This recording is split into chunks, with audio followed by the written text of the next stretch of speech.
In today's video, I'm going to teach you how to create campaigns in Mailchimp. Let's get started by signing into your Mailchimp account and heading to the campaigns area.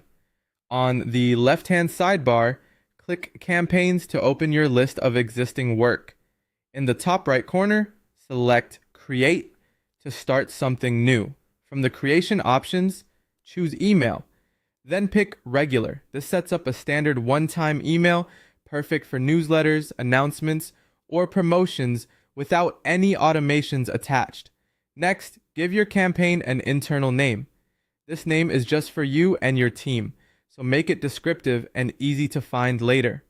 A simple convention like date, topic, and audience can save a lot of time when you have multiple campaigns in progress. Once you've entered the name, click Begin to move into the builder. You'll now be asked how you want to design your email. You can start from scratch if you want full control over every element.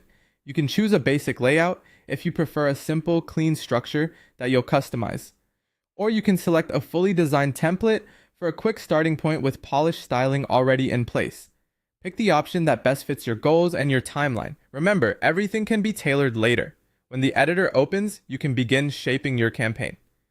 To add or replace an image, click the image block. Upload a new file or select one from your library and make sure it looks crisp on both desktop and mobile.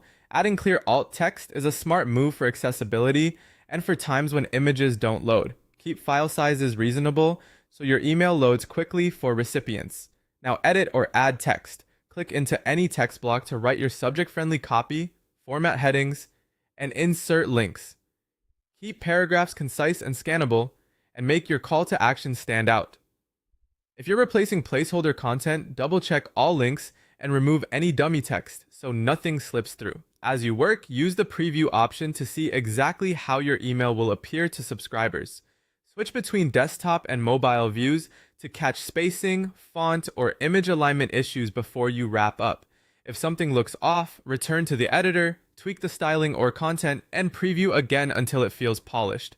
When everything looks right, click Save to capture your changes. Saving frequently is a good habit, especially when you're experimenting with different layouts or visuals. With your design saved, your campaign is ready for whatever comes next in your process.